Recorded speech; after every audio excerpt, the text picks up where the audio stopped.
What's up? What's up, everybody? How are we doing? That's funny. I was responding in the chat, and We hit them when I in the hit same enter minute. and looked up, you had already responded. So, Yep, it is what it is. How is everybody doing today? It is Monday. We are getting started. This week is getting rolling now. We got so many things going on in the news. A lot of really strange things going on in the world. I don't even know where to start.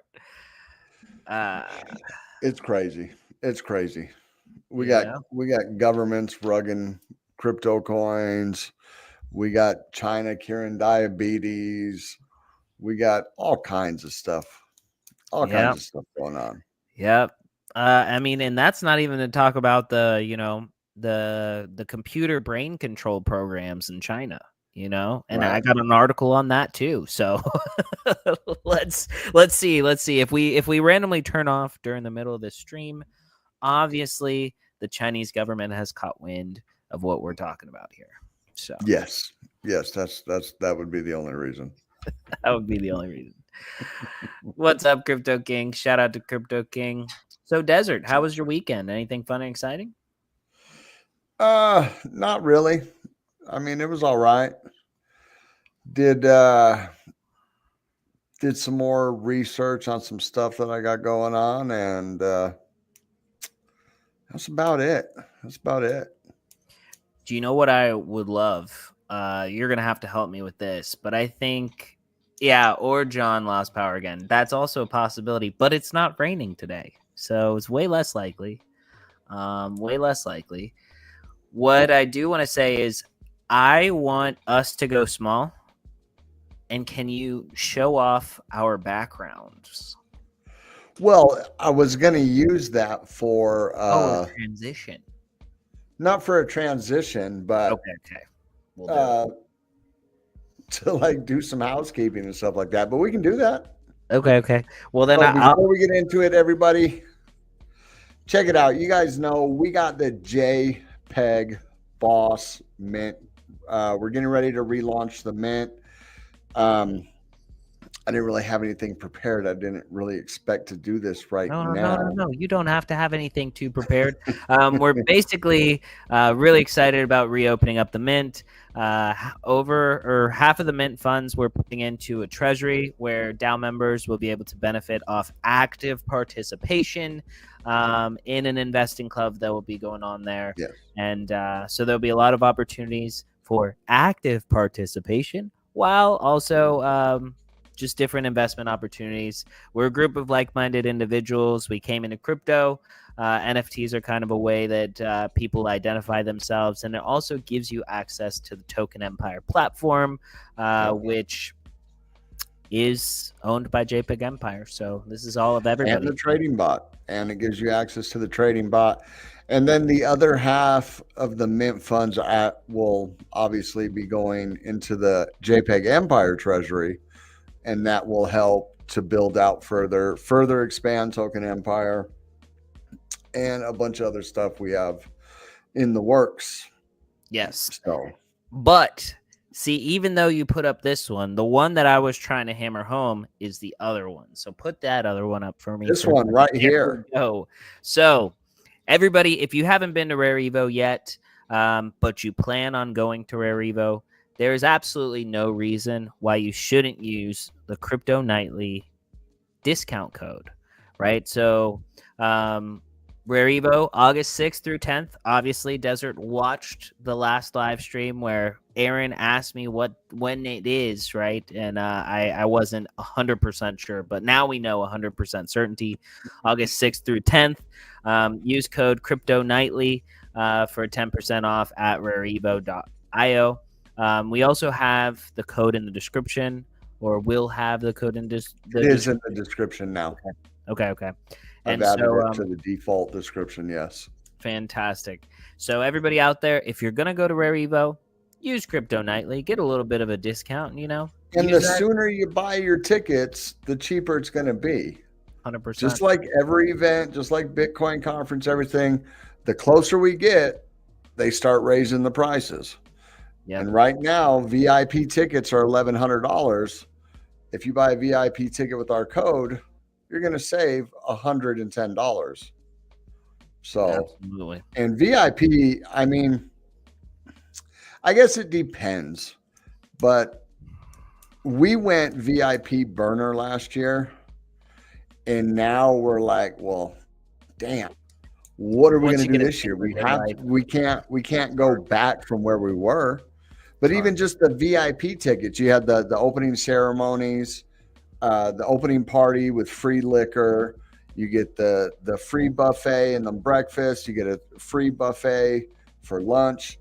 And these were not just like buffet. This was like, I took video of the buffet. I was like, this is crazy. it was You delicious. know, fruits and vegetables. I mean, like fruits and like little cakes and like it was The good braised food. beef was crazy. Yeah, I it was mean, I think I crazy. had like 9 chunks of braised beef Right. just in the I morning. remember that. So good. All right, anyways, but everybody, make sure that if you're going to Rare Evo and you buy your tickets, the sooner you buy the tickets, the better. But you can get a discount by using Crypto Nightly as the discount code, also by using the link in the description. So thank you all. I just wanted to let everybody know. And yeah. But yes, Boss Mint. We got so many things coming up here. Rare Evo, Boss Mint. Lots of exciting things. Was the braised beef rare? Yes. It actually Yes. it was pretty good. It was pretty good. And I tell you, the burner dinner that we had at the steakhouse. Oh, yeah, it was something. Oh man, I had like it was like $110 Wagyu. Yes. What was Same. it? It was a Wagyu beef cap or something Yeah. like that. But Yeah. oh, it was so freaking awesome. And then like lobster macaroni and cheese. John had like $100 shot of tequila. Yeah. It was good. It was good. Yeah. It was good. I'll tell you what, it was good. Yeah, they said we could get everything or anything that we wanted for the burner dinner. And you know, all the other guys got vodka Red Bulls. And I was like, man, I like vodka Red Bull, but I like $100 tequila better Right. because I don't buy $100 tequila. But if they buy it, then you know I drink it. I drink $100 tequila. I don't buy $100 tequila, in case anybody's wondering. But they had a nice Pinot Noir with the steak, and then it was vodka Red Bulls for like the next 8 hours. Yeah, I wish that I could get that little video up here, and maybe I can. Even though it's not good, I need to edit it and then make it good. Right. But shout out to everybody in the crowd. Thank you all for joining us today. Please like, share, and subscribe to the stream. We got a lot of big things for you. And let's go ahead and get into market updates, see what's going on. All right. Before we do that, like John said, hit that like button, subscribe, hit the notification bell. We go live Monday through Friday, 6 p.m. PST, bringing you the daily news nightly. Yes. Excellent. 6 p.m. PST every night.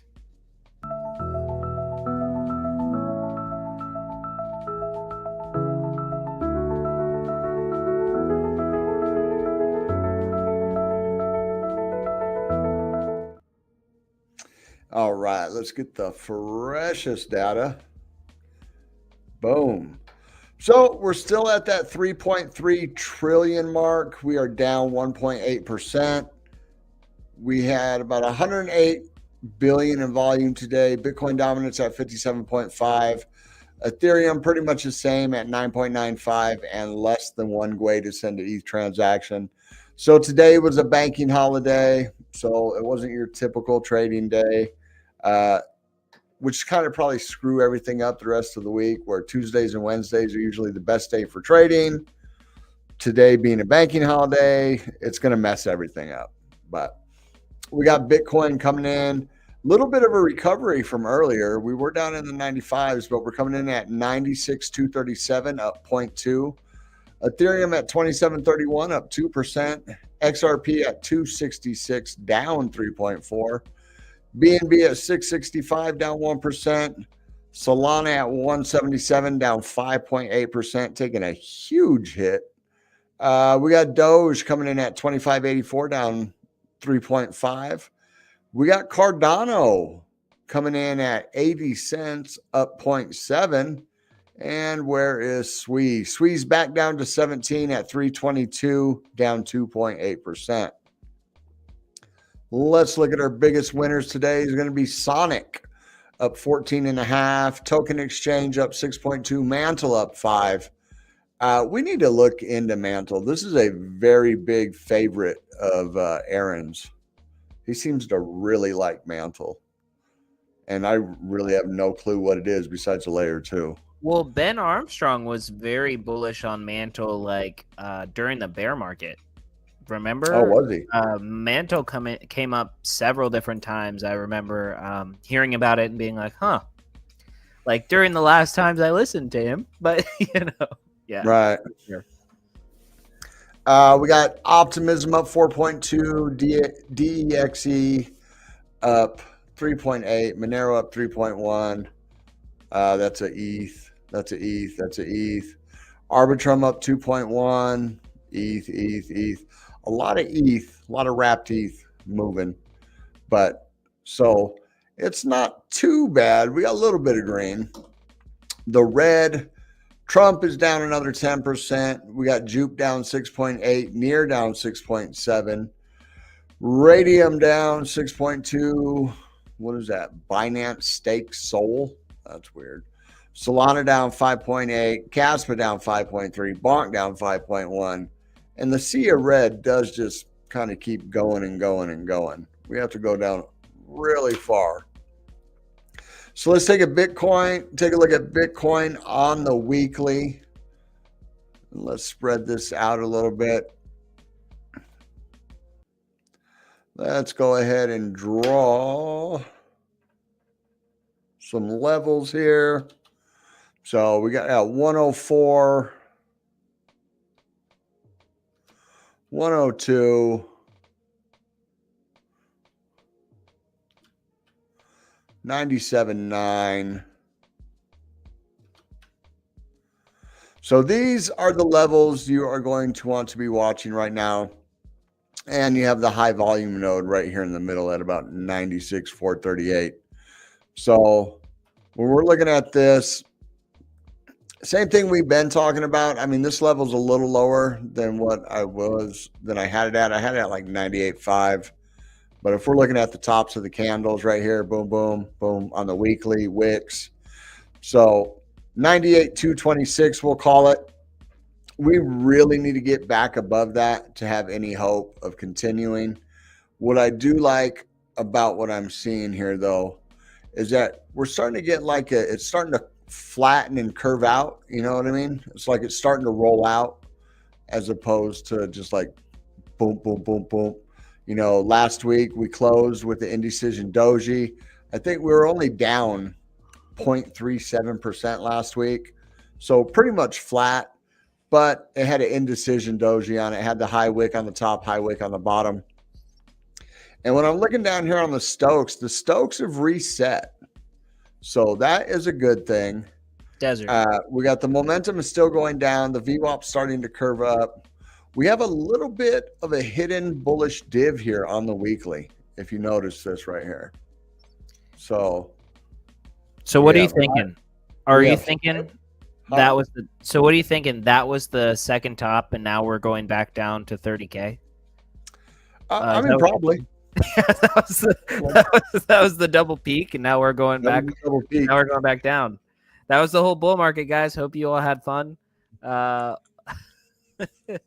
If you look here, we're setting higher lows, which is a good thing. Now, the moment we do set a lower low, then that, double top, kind of like what John was talking about, could be playing out. But if you see the RSI is setting lower lows, the price action is setting higher lows, which is nice. You got the Stokes reset. Now, it can stay down there for a while because if we look back here, so this is back in March. Okay, yeah. So back in March of last year when everything was going crazy and we rolled out, and you see we stayed really reset or really oversold on the Stokes for a long time. I mean, that is let's see here. Where we finally get across right there. We finally bottomed out right there in May. And it lasted all the way to September before we got that big pump again.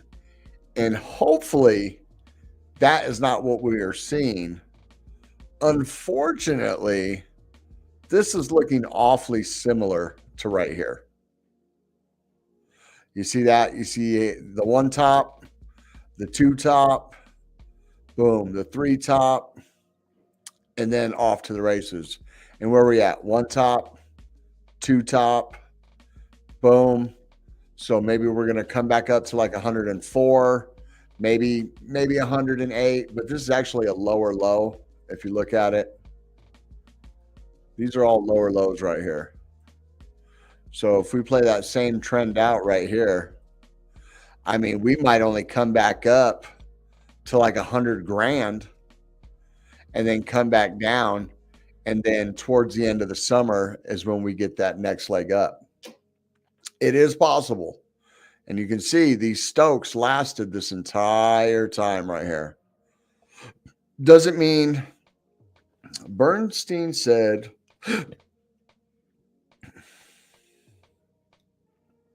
yeah. What's the big new conspiracy? There's no gold in Fort Knox. It's not actually a new conspiracy. It's an old one. And I'm like from Kentucky. And this is something that people have said forever, that you have like a couple of security people that move the gold around, but it's like the same gold and everywhere. They wouldn't know because of their like turns. You know what I'm saying? But like, so like, that's like the whole thing is that they say that, there isn't actually like anywhere near the gold that's supposed to be in there. And like there's some stories that apparently a lot of them were a lot of the gold was actually sold to like the Rockefellers like early on. And so like it's not actually in Fort Knox. So like people like my dad who are older, they believe that the US dollar is like backed by gold and that all the gold that our country has is in Fort Knox, right? But the thing is that none of that is. Our dollar hasn't been backed by gold since like 1972. Yes, you're 100% correct. However, it was barely backed by gold then. However, it is hard for people of a certain ages to believe that the paper that we use to purchase things doesn't actually have value. So. Right. But anyways, that is part of it. And I like what Fozzie says here. Conspiracy equals spoiler. Also, shout out to Hybrid Family. If we've learned anything over the past, 2025? If we've learned anything over the past 5 years, conspiracy does equal spoiler. For sure. So this kind of what I'm seeing on Bitcoin. Hoping for the best, kind of expecting the worst. And the problem is, if we do lose this 93,000 right here, I mean, we have a bottom in the valley right here at about 81. But short of that, I mean, we don't hit resistance. We don't hit support to like 71. And our high volume node is at 67. So we could definitely dump all the way down to $67,000. Is it going to happen? I mean, I don't think so, but that don't mean anything. And I like what Third Patriot's saying here about that we could use all of our gold to buy Bitcoin for the National Reserve, which, if something like that were to happen, I would still bet that it would happen when Bitcoin's at like that 67,000. Right. So I bet you that we would get that dump first and then they would load up. You know what I mean? I don't know. Okay. So on top of that, so my bullish bias though, Okay, if you guys read the title, top coins to buy before it's too late. And I do believe this. I don't think we're dumping. I think we're just kind of like meandering while they figure out and get some solid guidelines for this regulation that the new cryptos are, and the digital asset subcommittee is wanting to put out. That's my opinion. Just like Trump filled the oil reserves from gas. Right. So that is my opinion on that. But let's not bury the lead. So top coins to buy before it's too late. If you guys looked at the thumbnail, you probably already know what I'm going to talk about. Actually, not top 5, top coins to buy. Originally, I had 5 when I made the title and the thumbnail, and then I realized I forgot XRP. So we had to throw XRP in there too. But so these are the coins that I am looking at. SWI, we are big proponents of SWI. Okay, and you can see we're down 65% from its all-time high, which is good, which was actually just barely set back in December. On the weekly, the Stokes have reset. Your VWAP is starting to come to the upside. The momentum has already dipped all the way down here, and money flow is coming down. I understand that. But your VWAP is starting to come back to the upside. It could be some kind of stair step, kind of like we had here while the momentum still goes down. But even with that, we had this little dip and we popped up. And I do think that SWI still has the potential to be the soul of this cycle. 100%. You know what I mean? It will So be. if I you guys, think that Sol has kind of been trending downwards in Right. a sense. And I think that even though I believe that Sol is going to get a pump, I think that that pump is going to be stalled out by people moving capital from Sol to SUI. And I think that's the Right. play. And if you guys remember last cycle, what Sol did, that's, kind of the run I expect for SWI to do this cycle. So, and your sub, you're at $3.20. That's definitely sub $4. I believe it is a very good pickup right now if you guys had missed the boat in the past. Cardano, that's a no-brainer. I didn't even notice that. On the weekly Cardano, we dipped below the 200 and we just got back above it right now. Stokes are reset. You got the money flow is curving with the VWAP coming up. And you see that kind of like, it might be hard for you guys to see the shadow right here, but that's like a inward curving shadow. It's got a little bit of an arc to it. So I'm kind of waiting for a nice little trigger wave right here on the momentum and a green dot while the VWAP is going to the upside. And it's just, Cardano is definitely an accumulator. You can see that. You can see that Cardano is down about 65%. A lot of these coins are down about 65% from their local highs. So just to get back up to there, we're going to have to pump 65%. So definitely accumulation for Cardano. Hell, even Alex Becker is buying Cardano right now. Even he said he's out of Sol and he's in Cardano and ETH. I don't know if I'd get into ETH, but the next one we got here is XRP.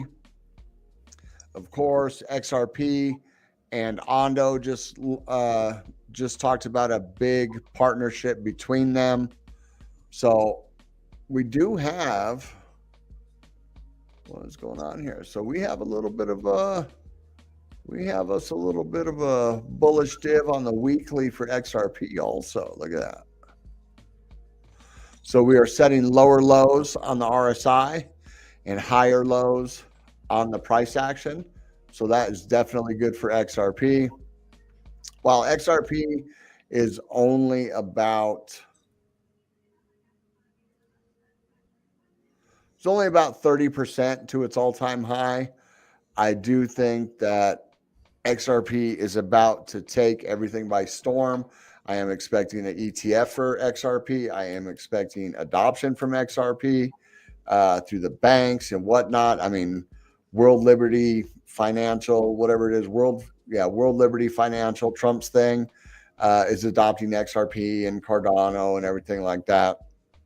So there's definitely a big narrative around XRP, and with the shackles being off, now being labeled a commodity, secondary sales are not a security, and even been stacking walrus on the sweet test net. Nice.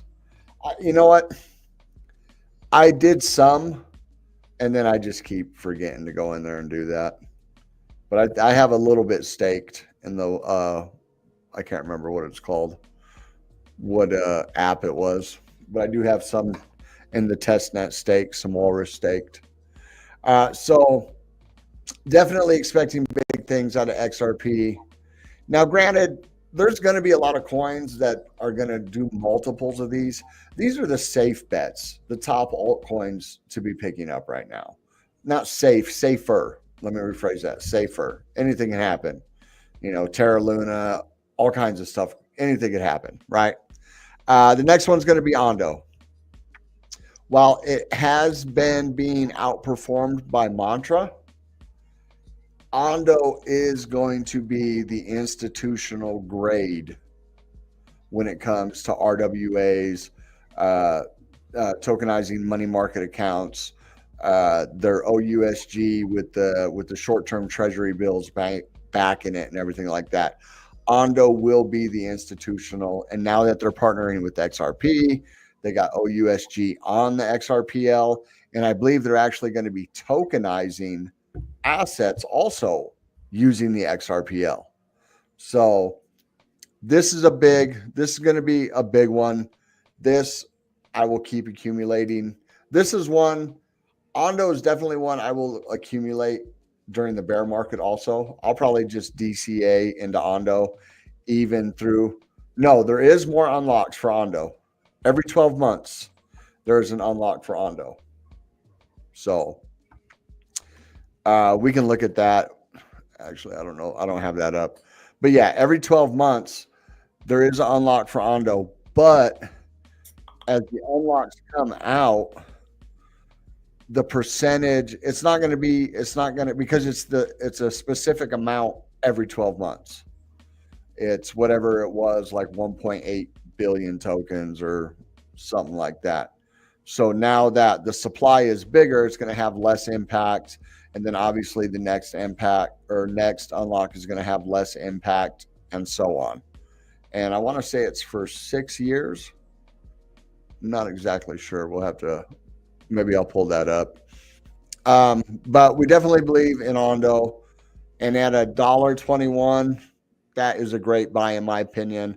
74% away from its all-time high.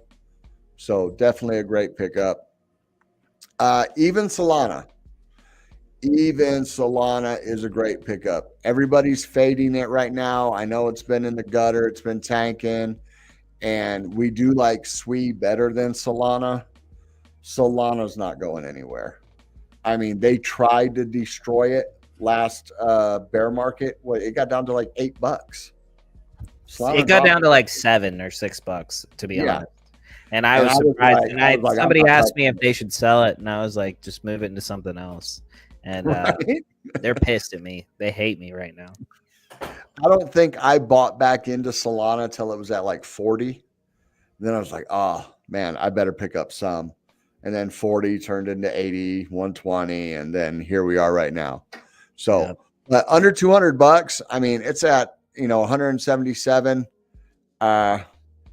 Is Sol better than ETH? Yes. That's a very nuanced question. Yes. Sol is better than ETH if you only aspire to make money.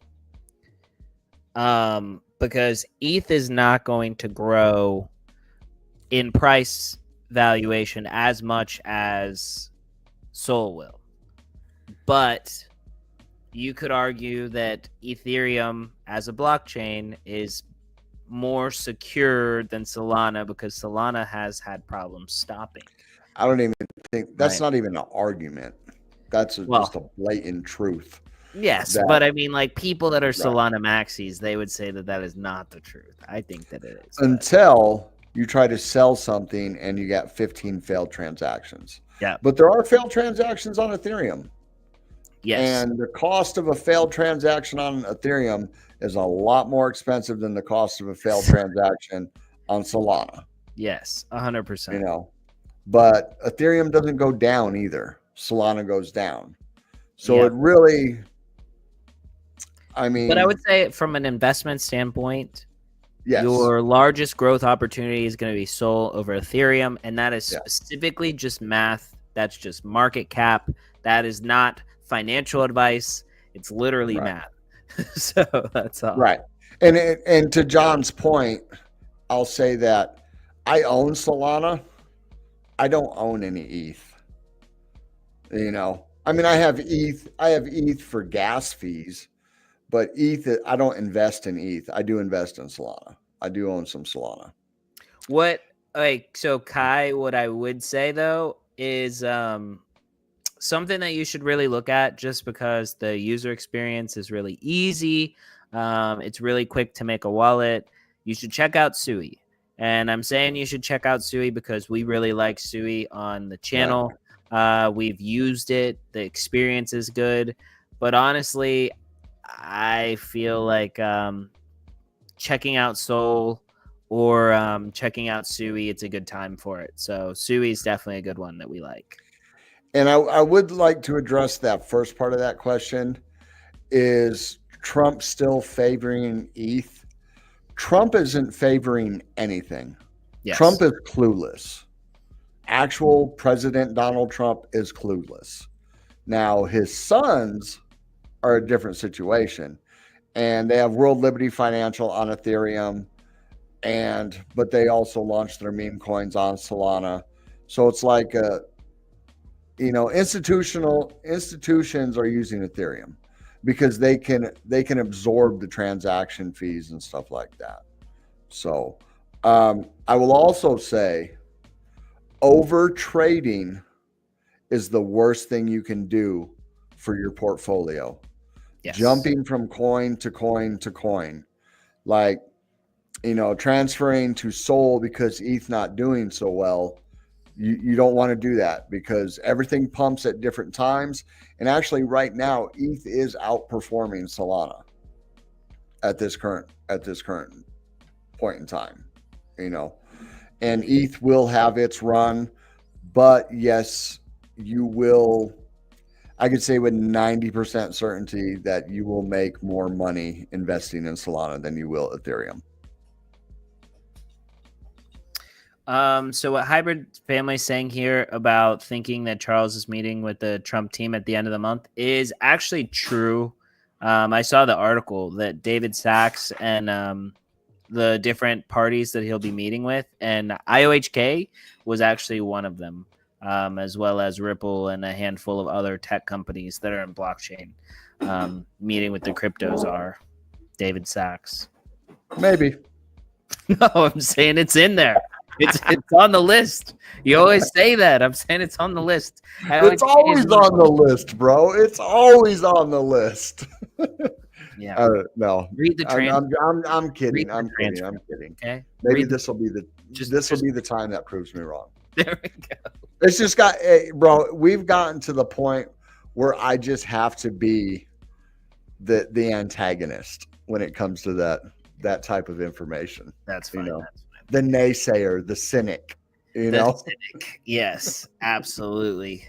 All right. So let me see. Hold on, one more. Yes. So the last one, this is the last one. The last one is FET, which is ASI, Artificial Superintelligence Alliance. Okay. With the narrative of ASI, I know everybody is into AI agents and virtuals and this and that and bots and Talos and blah, blah, blah, blah, blah, blah, blah. I don't think that you should be sleeping on FET or, Artificial Super Intelligence Alliance, whatever they want to call it. It's the biggest. It's got the biggest ecosystem. You got the 3 projects that have come into one. And I think it is a strong competitor to these plays like OpenAI, DeepSeek. Might be a little different, It's not like a 1-to-1, but they're in the same ballpark. And I think FET has potential. I mean, it's back in March here. So back in April of last year, March, April of last year, we are down 350% from that. So in my opinion, we are definitely picking up FET. I'm picking up FET. So I think it has the most, besides maybe Cardano. I would say SWI, but SWI's already at 320. I don't expect more than a $20 SWI. I actually expect like a $13 to $16 SWI. So, and then Cardano, my targets are 450 to 550, but even at 450, that's still a 6x.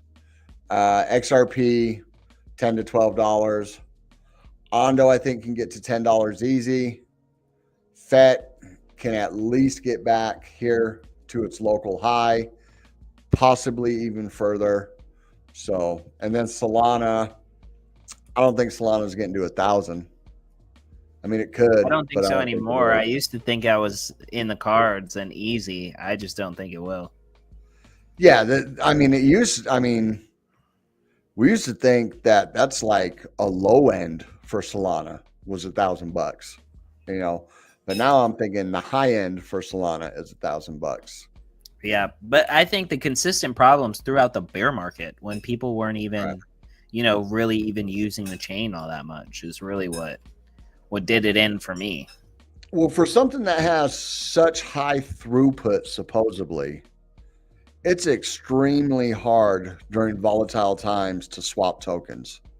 The Melania token, I told you, I couldn't even tell you how many failed transactions it was. It was like too numerous. It was over a dozen just trying to get in and out of Melania. So, well, that's the problem. It doesn't matter how fast it is if you can't complete a transaction. Right.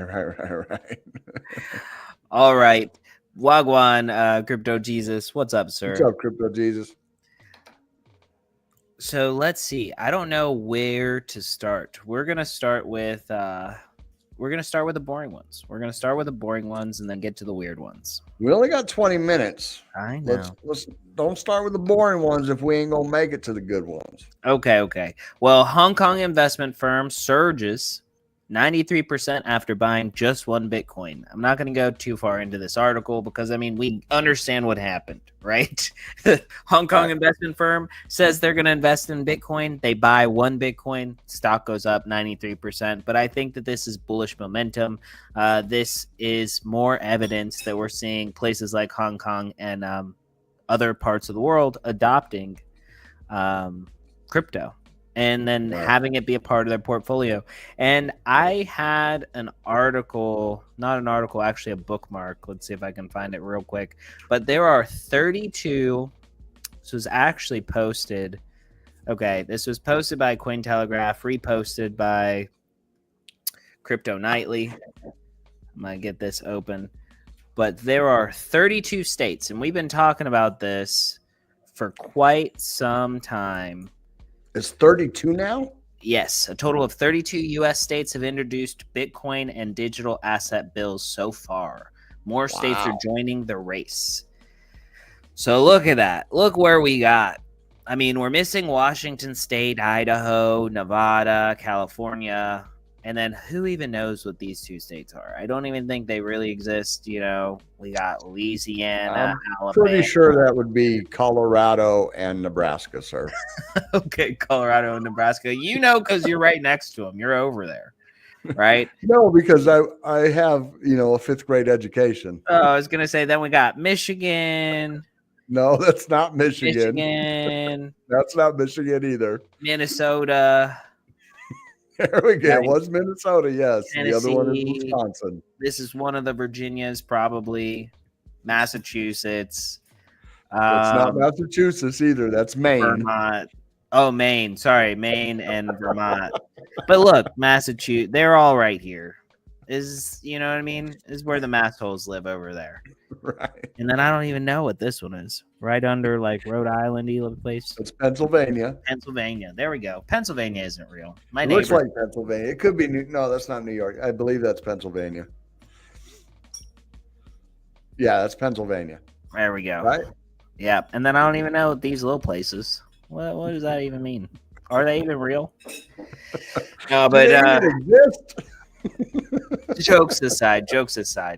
But so there we go. I think this is massive. We've been following this since the beginning. We've been talking about this every single time it comes up. I just think that this is exciting to see that. I mean, this is mostly exciting because a lot of these states have bigger economies than some of these other countries that were excited about adopting Bitcoin into their treasuries, right? Oh, yeah. So this is why this is exciting. This is bullish. I need to not check my notifications just in case, actually. But here was a kind of a crazy story here. But a crypto user burns 7 million Ethereum. 7 million in Ethereum to warn of mind control through brain chips. An anonymous programmer sent millions in cryptocurrency to a dead-end address while claiming military powers are using brain-computer interfaces to control citizens. This is in China. A man identifying himself as an ordinary programmer and entrepreneur has burned and donated approximately 7 million worth of Ethereum as a form of protest and personal statement against what he describes as a long-standing experience of being monitored and manipulated by a brain control organization. Now, crypto trader users are trying to get what's left of his money. The users identified himself as Hu Lazi, has sent around 2,553 Ethereum worth approximately 7 million through multiple transactions over the past week. Of that amount, 603 ETH was permanently removed from circulation by sending it to an unspendable blockchain address, also known as the ETH burn address. Hu has also inscribed a variety of unusual messages on the blockchain, one of which is, since October 2022, I've realized that I have been monitored and manipulated by a brain control organization since birth. Hu wrote on-chain, when I became aware of the existence of this organization, they intensified their harm against me. The past 2 years have been extremely painful, and I have now reached a point where I have completely lost my dignity as a human being. One of the transactions carried messages accusing executives of Chinese hedge fund Wizard Quant Capital Management of using brain-computer weapons to control employees. The quant firm, founded by Wall Street veterans and based in Shanghai and Beijing, didn't immediately respond to a request for comment by Decrypt. Before burning his tokens, Hu donated more than 700 ETH, a bit under 2 million, to WikiLeaks address and other wallets like NDA-ADA, sharing more details about his supposed relationship with Wizard Quant. There's a new mode of crime in which the victim is gradually deprived of his senses of desire until he becomes a complete slave to the digital machine. And if one day I become a victim of the final stage, I will leave the world. The programmer inscribed this on the blockchain in one of the transactions. So there have been multiple transactions that he sent to this burn address where he's basically making memos. Some crypto Twitter users have been trying to prey on Leshi and get him to send them any funds he has left. Please help me. I am being persecuted too. Send ETH, wrote the user in 2 different transactions to Leshi's address. The last transaction from Leshi's wallet occurred on February 17th at 7:13 a.m. UTC, where he sent another message to WikiLeaks about being monitored and manipulated since birth. I have decided to leave this world and hope that this ugly world will be destroyed soon, he wrote. So he's probably killed himself. which is crazy. Well, he said he's left the world. I don't even know if I can say this. But anyway, so this is the article. He's destroyed and given away $7 million worth of Ethereum. So, like, this is not like... I would... If you'd have told me this 6-7 years ago, say Ethereum wasn't part of it or whatever, but the rest of the story, I would have been like, nah, this dude has schizophrenia. There's no way. Hearing it now, it's like, maybe, maybe, do I give away 1.8 or 1.65 million ETH, $1 million worth of ETH to a burn address? No. It's like, but $7 million I'm going to protest property taxes and burn down my house. That I've never understood people like that. So, but also, like, the money could be inconsequential. Well, you know what I mean? He could have so much, could be. And then like the whole thing is like it's a cry for help, because I mean, like, everybody on the blockchain can read those transactions, right? But what? But you're asking for help over a computer to people who will never have contact with you and never really be able to help. Bro, what are you going to do if you're trapped in an oppressive authoritarian regime that brain controls people that are around you, dude? Well, that's just China, bro. But you know what I'm saying? So, like, I'm saying that, like, this was a way this guy could communicate this thing to everybody and anybody could see it. But, like, you'd have to be somebody that can see it. And I'm saying it can't be. That's true. It can't be censored. It can't be taken down. It is on the blockchain forever. You're true. That's true. Yeah, this is what I'm saying. Maybe he just wanted to get the message out for awareness sake. But I hope he hasn't left the world. I also hope that it's actually not that bad. But, hey, it could be. I mean, it's, we already have the thought police, so. Yeah. All right, so let's see. A group of Argentinian lawyers have filed complaints with the U.S. DOJ and the FBI that points to protagonists behind the Libra token and asks President Javier Milei to be investigated. An Argentinian law why are they using our DOJ and our FBI? Americans used it. So, like, Americans bought Libra token, so they're probably just trying to throw it at the wall and see what sticks. Right.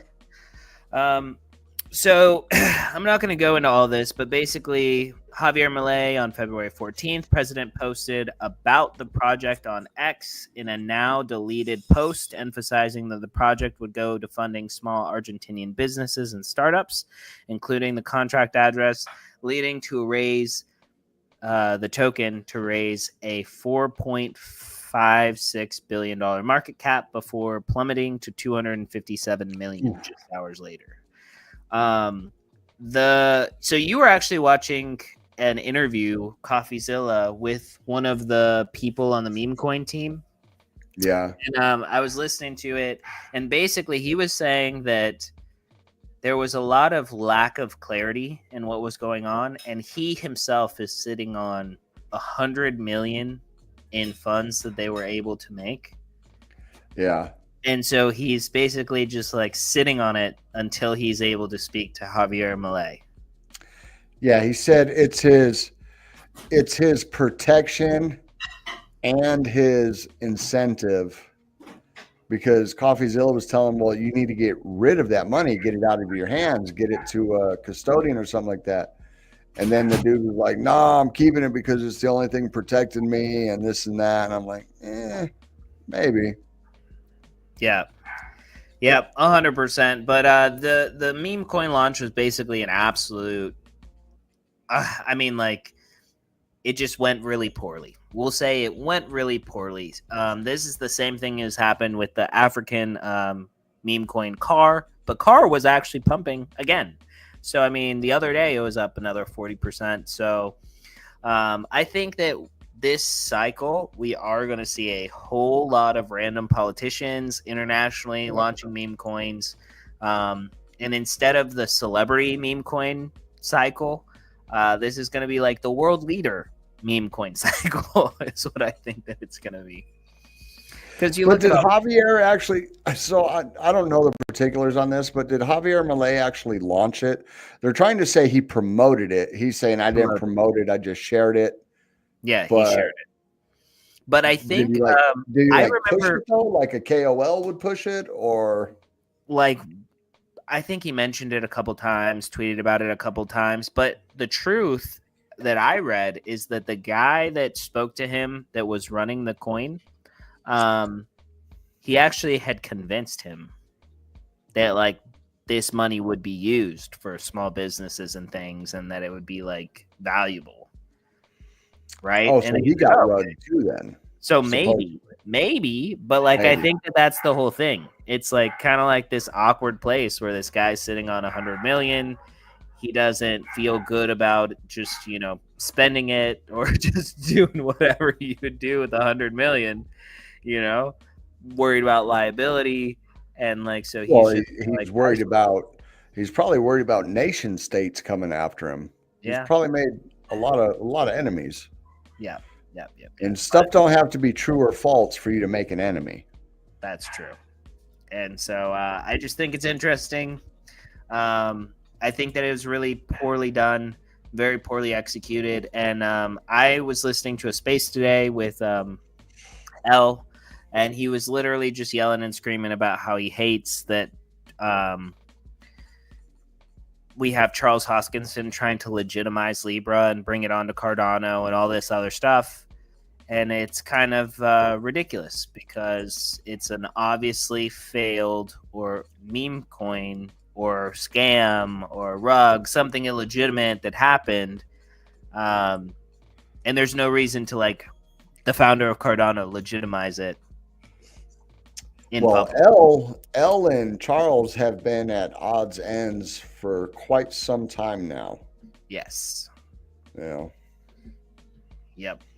And didn't so the creators actually sniped a bunch of their own token also, and were apparently had something to do with the Melania coin also. Yeah. So they're not newbies. Right. They made some money on purpose. Right. And then, so here was kind of what we were talking about. Bitcoin fixes this. Here's why BTC is better than Fort Knox Gold. All right, well, we know.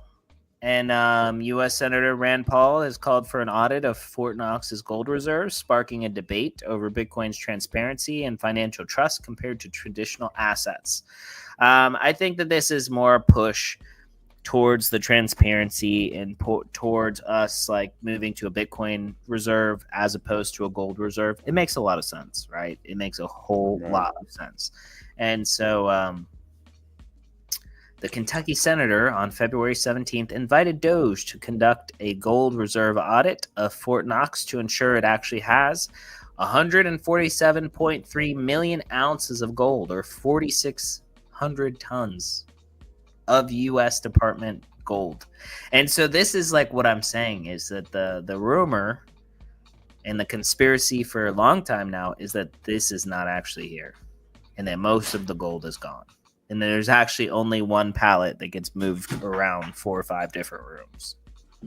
I didn't know that, Third Patriot. What do you say? West Point has the second most gold stored in the U.S. Wonder if it has ever been audited. I highly doubt it. Oh, I highly doubt that. And that's an interesting one because, West Point is close to where my family's at. So, yeah. I guess there's another senator. I seen Elon reposted. I can't remember what her name was, but she tried to take a tour of Fort Knox, and they were like, no. And she's like, what do you mean? They were like, well, it's a military installation. She was like, I have military level clearance, and they were like, no. So like, they don't even let people in there to look at it because Elon was saying we need to do a video walkthrough of Fort Knox. Which I don't think they're going to allow that. Yeah. But yeah, it definitely needs to be audited. Yeah, I mean, like, yeah, he said, nope, let's do it. Surely it's reviewed at least every year. And Rand Paul's like, no, let's do it. And so like this makes a lot of sense. I mean, logistically, like you really need to send somebody into a metal bunker to count and weigh, 4,700 tons of gold when you could just be like, oh, there's that much Bitcoin there. You know what I mean? It's on the blockchain. It's kind of like, one of those dumb things we don't really need anymore. I mean, I don't know. We have 7 people watching and only 4 people have smashed the like button. Yes, hybrid family. Yeah, all these people are on YouTube. If you're on Twitter, hop over to YouTube, give us a like, and subscribe over there. Come say hi and hit us with a comment. We appreciate it. And Fozzie says mine shows 1. Come on, Fozzie. It's not mathematically possible. You can't be the only one when we got like 8 or 9 different comments in here. No, I'm joking. Big love to Fozzie. Big love to Hybrid Family. And Third Patriot, that's a great fact about West Point. Very interested in that as well. And the thing has been coming up a lot here lately. It's kind of like, yeah, 51 years without an audit, and BTC gets audited every 10 minutes, 100%. I also think that there were some tweets from Elon about the Pentagon and how the Pentagon really doesn't get audited, and it's failed like the last 5 audits that it's had. It always loses money. And did you see there was actually an interview? I wish I could find that clip. I don't know where it is. It's Bill Maher. I'm pretty sure it's Bill Maher. Bill Maher Pentagon audit. Maybe I can find it, and this would be the last thing that I do. Oh, it's John Stewart. That makes more sense. Okay. Yeah, I love this. This was just the craziest thing to me. Questions do you feel like these are unfair questions of somebody within a department of that size and scope? I think you have a particular thing you really want to talk about and you're asking me other questions, but I don't think it's unfair to ask me about the audit. It's absolutely the case that the United States military should be able to pass an audit, and we've got to be on that pathway to get there. But don't you think that does speak to the larger point that we're trying to get at, which is good journalism uncovers corruption? And good journalism does uncover corruption, but I'm not sure these two things are linked. An audit is not. But they are. Okay, so you need to explain to me, do you understand what an audit does and the degree to which it is linked to the question that you're asking? I believe so. Okay, go ahead. Give me your explanation. No, I don't mind learning. So what I would suggest is that the audit that they have in the military doesn't really look at whether or not there's efficacy. It's just whether they got delivered the thing that they ordered. And that is any audit. That is any audit. That is true. But generally, those audits aren't $400 billion for Raytheon and $1.7 trillion for a plane that doesn't seem to be doing. Like, there is a lot of waste, fraud, and abuse within a system. Audits and waste, fraud, and abuse are not the same thing. So let's decompose these pieces. Please educate me on Sure. What so an audit is exactly what you just described, yes. which is, do I know what was delivered to which? So we're not going to go into this whole thing, but she basically goes into getting defensive and being offended that he's saying that if you guys get hundreds of billions of dollars, trillions of dollars, and then the audit comes through and you can't find a couple $100 billion, right? This has to be waste, fraud, and abuse. And she's like, you can't conflate the two things. Just because you audit us and we can't find $1 trillion, like, you know what I mean? That's basically the point that she's making. She's like, right. He's like, but if you can't find the money, then like it didn't go to what it was supposed to go to. And she's like, you don't know, you don't understand an audit and how that works, right? You're an idiot. Basically, an audit just tells you, just audits your books. Yeah. Just tells you what your P&L is, essentially. Like, well, we're missing like $500 million. Okay, we were audited. Yeah. But what John Stewart's point is to the investigative journalists, they're the ones that go in and, okay, well, where did the $500 billion go? It didn't just go into a black hole or a black site or something like that, a black budget. Where did it go? So, yeah. Yeah. But who was that? I think that she was like one of the head people of the Pentagon. She's obviously a bureaucrat. Yeah. But I mean, like, so he then goes in. It's a really interesting, like, couple of other minutes. So everybody out there, if you have a chance, definitely check it out. It's just Jon Stewart and like Pentagon audit. Right. That was a year ago. Did a real big 360. His arc is like a circle, because he started off hard hitting, liberal, for the people, this and that. And then he started to toe the line a little bit around COVID. And then he was like, wait a minute, what? It came from a pangolin. What are you talking about? It didn't come from the lab that's named after the city that's named after and then he started to come back around. So Jon Stewart's I used to watch him a lot when I was younger, and then he just went all crazy, and now he's starting to get back to it. Yeah, I think that it's kind of like a lot of these people, they want to tell the truth, and then they get comfortable, and then they're like, now I don't have to tell the truth. I'll just do my job. And then later they're like, wait, you guys don't understand that this isn't the truth? You know what I mean? And then they come back. Truth is subjective. Yes. But so that's what I'm saying. He's done that 360. Now he's back, and he's like, don't you guys see what's behind the curtain? It's obvious, Right.